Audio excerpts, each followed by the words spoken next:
Hi, and welcome to this episode 0 of this idle game tutorial series using Godot and GDScript. In this episode, I will show you very quickly how to make a new project, how to set up a version control using GitKraken. Then we will set up the settings of the project, which will be quite quick too. And I will end by giving you a little tour of what you can do with the editor and what does what, which is cool if you've never used Godot before. So creating a project is very simple because there's just one option you can choose from, right? So all you have to do is to take a name. So we're gonna name it Project Stardust for me, and I'm gonna add a little YouTube tag here, and I will create the folder within my Godot folder. So that's the only option we choose from, which is, do you want a desktop, a mobile, or a hybrid application, basically. On this tutorial, I will just use desktop, so let's go with forward plus. And then you have, do you want to use a version control or not? And obviously, I do want to. So let's create and edit the project. So there we go.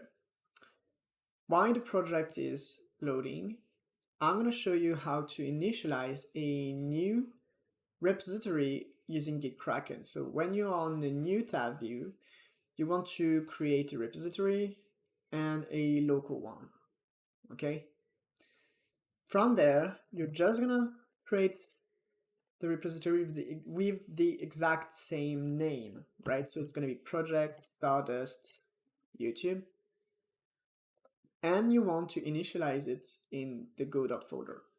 So you want it to create the folder in the folder that already exists created by Godot, okay? You can choose another name for the main branch if you wish, and I'm just gonna ignore the gitignore template because Godot did it for us, so that's cool, all right? I'm just adding a little bit of styling to my commits. So here is just the initial commit, which is not important. Then we have Godot adding all those things, right, which are just like the basic resources of the project. So I'm just gonna commit this. I stage all the changes to the commit, and then I choose a commit message, which is initial Godot commits. There we go. And I commit. The point of using version control is that at any moment in history, you can go back to an older version that you have created of the application. So here we already have two versions, one without Godot and one with just Godot and nothing more. And at the end of the episode, we will have another version again. The point of this is that if the project becomes corrupted or if you mess up in a big way, you always have the opportunity to come back in time.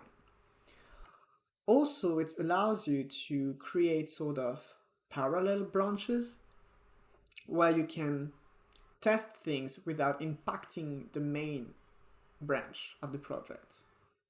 So anyway, let's jump back to Godot and check what we have in here. So we already have this little warning here, which I hate because I don't use Blender and having a random warning is annoying. So I'm going to remove this by going in the project settings and scrolling all down to inputs and uncheck Blender, right? And save and restart. So that's gone. Never talk about it anymore. All right, project setting. What we want to do is set up the view, right? So we go in the project settings, display window, and we change the viewport width and height. I use 1600 and 900, and So the settings I use here, they come from the Godot documentation. They have a page on resolution and things like that. And they propose some different base settings you can choose from for based on what usage you have of the game. That's what I'm using. So stretch mode, I have it into canvas item and stretch aspect to expand. Right. That's all we need to do for window. Okay. Now I'm gonna change a few settings for the editor because I like to have the editor telling me when I'm messing up. So you're gonna check advanced settings and look for debug and look for JavaScript. Okay, so here you have all the situations where the editor is gonna warn you about, hey, that's weird. It's not supposed to happen, right? And in there you have this little block with many ignores in a row, and that's what I want to set up as a warning. Okay, so we have untyped declaration, inferred declaration, unsafe property access, unsafe method access, unsafe cost, and unsafe core argument. I want them all to warning. All right, we will see later in the editor what it does. Okay, so that's it for the settings. So now we can make our first commit by staging the new settings for the project, creating a commit message, which is project setup and commit. There we go. We have saved the settings. And now we can have a little look at what the editor looks like. So obviously the main thing is that big box in the middle, which allows you to have a view of what happens in game, where are the objects, etc., etc. You have the 2D view, the 3D view, but obviously we won't need the 3D view. Then you have access to your script view, which is basically the script editor, right? And that's it for the middle part.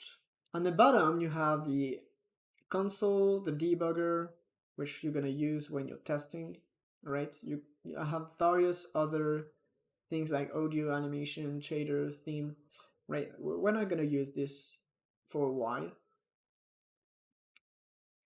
Let's jump to the left panel. What we have here is two halves, so let's start with the bottom half. On the bottom half of the left panel, you have the file system with all the files, the resources you have in the game. Okay, that's just file browser, really. On the top half, you have the scene tree visualizer. So let's just create some random nodes to show you what it would look like. So we have these things, right? So we have the root node, which is a control node. And then we have a button node, a label node, which are children of root. You can see it with the little tree. And that's pretty much what this does. It shows you the tree of nodes within that scene and allows you to do various things like attaching a script and move, rename, blah, blah, blah, all that kind of things. It's just a visualizer, right, of the tree. The most important part of the editor is the right panel, which is the inspector showing you all the properties and stuff that is contained within a node. Okay, so if we pick the control node here, we have access to any property that a control node has, which is not many or not so useful. It's mostly positioning and stuff. But then if you pick button, for example, you have access to the text of the button, so you can have text showing on the button, which appears here. you have access to many other properties, right? And that's what you will be using a lot with scripts. Also, on the inspector, you have some tabs on the top. You have another one, which is the node tab, which gives you access to the signals and the node groups. And then you have the history, right? So that's pretty much all there is to Godot editor. There's not much, it's not complicated really. It's way much easier than Unity, right? If you know nothing about game development, Godot is way much easier than Unity. I've never tried Unreal Engine, but yeah, Unity for sure harder. Alright, so it's gonna be it for this introduction episode, because we will now jump into the first episode of the series, which is making our first feature, which is a clicker, right? Base feature of an idle game. So thank you for watching this introduction episode, and I will see you again in the first episode about how to make a clicker. See ya.